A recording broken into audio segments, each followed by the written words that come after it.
The bus arrived again and again full of passengers. A woman with crutches and a bag tried to enter, but once again, she realized the futility of her next attempt. The next bus arrived, but then 4 young guys ran up to the bus with the intention of being the first to take their seats. The bus stopped. A tall man with a bag over his shoulders came up to them, pushed these guys away with a strong hand, and nodded to the woman. "Girl, come in."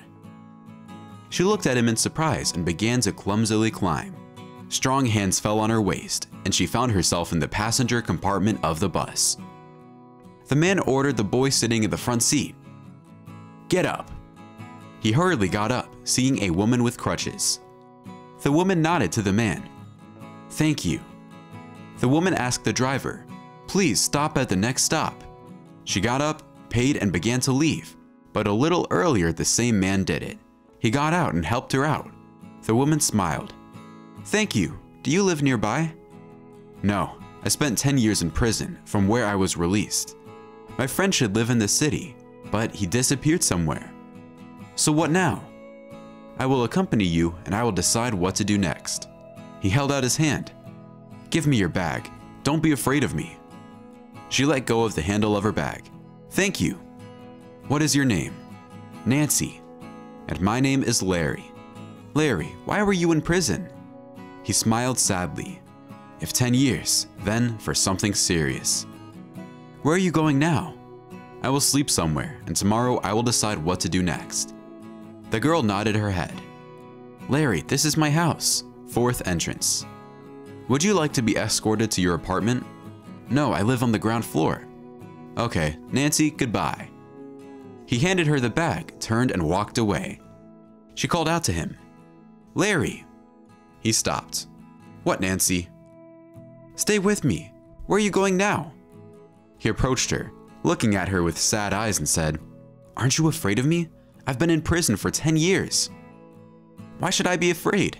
Let's go too." They entered the apartments. The apartment is 1 bedroom and clean. The landlady nodded at the room. "Come in. Now I'm going to cook something for dinner." Then she went to the kitchen. The guests followed her. "Let me help you. We can talk." They began to drink tea while the soup was boiling, and they talked.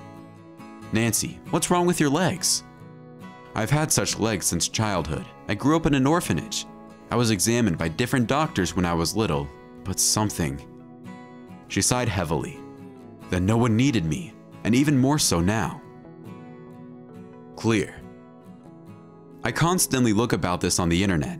They write that my legs can be healed, but even an online consultation is expensive there, and my pension is only enough for the bare necessities. She sighed heavily again.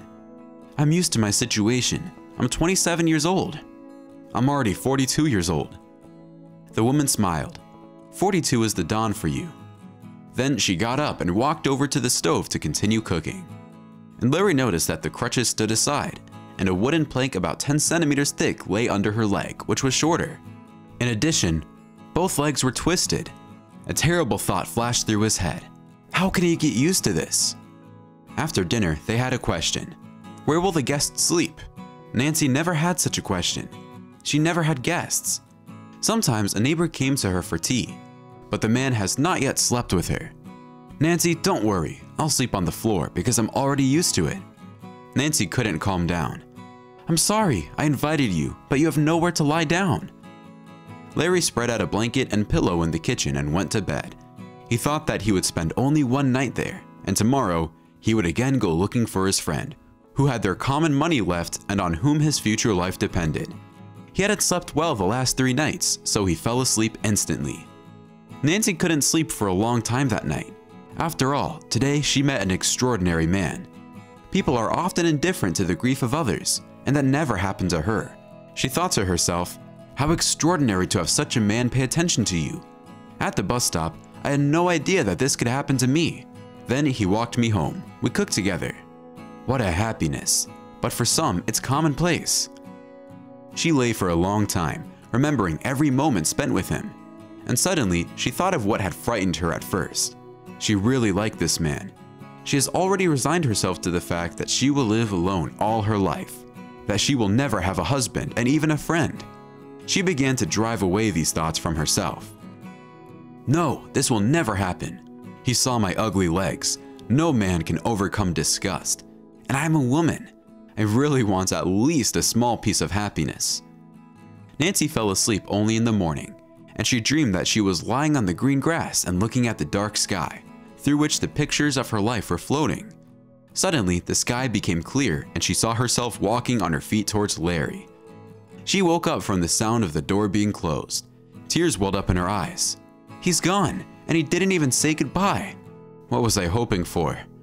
He didn't promise to return. This will never happen. No man will ever tell me, I love you. I will never have a child. She cried until she fell asleep. She seems to have resigned herself to the inevitable. The creak of the door being opened not only woke her up, but also made her rise sharply. She fumbled for her crutches and stood up without taking her eyes off the room door. His voice rang out. It's me. I went grocery shopping. The woman's heart was beating wildly. He entered the room with a bouquet of flowers in his hand. Nancy, this is for you. The crutches fell out of her hand and the ceiling flashed before her eyes. Strong hands didn't let her fall. Nancy, what's wrong with you? She opened her eyes. His frightened face was in front of her. She said in confusion, I don't know. She sat down, not taking her frightened eyes off of his face, and suddenly she hugged him by the neck, not controlling her actions, and said through tears, Don't leave me. He smiled. I won't leave if you don't kick me out. I won't kick you out. Let's go get some coffee. Half an hour later, they were sitting at the kitchen table drinking coffee and cake. Nancy listened to their plans for the future, not taking her happy eyes off his face. I need to go to the police today and get registered. I have money. We were transferred money to a card for work in prison, and for 10 years I accumulated a decent amount. I'll try to get a job right away. He shared his plans with her for a long time, and she didn't really understand what he was talking about. But his last phrase brought the woman back to reality. You must find out everything about your illness. Find out where it's treated and how much it costs. She lowered her head sadly. Larry, we won't have enough money for the treatment. He stood up. We will try to find money. Okay, I'll go to the police to register. He saw that the woman was sitting with her head down, went up to her, hugged her and said, Nancy, stop being sad. I don't have anyone in the world either. He leaned over and whispered in her ear, Except you. Larry returned in the afternoon. Nancy managed to cook dinner and sit at the computer. Larry immediately began to tell. They told me that I have to come to the police 3 times a month. They also advised me to get a job. What were you doing? Did you find out anything about your legs? She lowered her head. I have to go to a consultation in another city. I think it's all useless. The prices are huge. Nancy, don't worry. We will decide. During the day, they managed to look for a job for Larry on the internet and go shopping. Either they were tired of loneliness or fate decided so, but they were more and more drawn to each other. 3 days later, they went to another city for a consultation at the best clinic. Of course, the consultation was paid. After being examined by specialists, the head doctor of the clinic received them in his office. I'll immediately say that your case is complicated. Treatment will take place in 3 stages. That is, you will be in the clinic for half a year and at home for a year. Then you will have rehabilitation. In a couple of years, you will be a healthy woman. And the doctor smiled at Nancy. The head doctor waited until the woman got rid of her rainbow dreams and continued. Each stage of treatment, together with surgeries and maintenance at the clinic, plus rehabilitation, will cost you $100,000. The doctor turned to the man. Do you agree? Larry confidently nodded his head. Yes. They left the clinic and got into a called taxi. In the taxi, both were occupied with their own thoughts. Of course, their thoughts were different, but about one thing. But if God caused them to meet, then He will help them. Nancy felt Larry start suddenly. Larry, what's the matter with you? But he was looking out the window of the taxi at the man who got out of the luxury car, who, with a masterful step, went into the office. It was his friend, that friend. He put his arm around his girlfriend and held her close. Nancy, everything will be fine. The next day, Larry again went to the city. This time he went alone. He went to the same building where he saw his friend, but that car was not in the parking lot. He sat down on a bench and waited. He waited for at least an hour. Finally, a car appeared, from which the man he was looking for got out. He ordered something to his driver and went to the office. "Steve!" He turned and looked closer. "Larry, is that you?" "As you can see, it's me." They hugged, forgetting everything that happened 10 years ago. His friend was not to blame for what happened to Larry then. Steve put a hand on his shoulder and said, "Okay, let's go." They entered a restroom. They entered a room. Steve took out a bottle of cognac and glasses. "Let's drink to the meeting." They ate chocolate, and Larry got straight to the point. "Steve, I need the money." "Larry, let me decide everything, because it will be more correct. Do you agree?" "Okay, I agree. I will put $1 million in a bank account in your name at 2% per annum. After all, we had about $1 million 10 years ago. 2% is $20,000 a year. You will not withdraw this million yet. This will be enough for you and future children." Steve filled the glass, nodded his head, and continued. "That's not all. You will move from this city, and you will come to work with me as Deputy Chief of Security.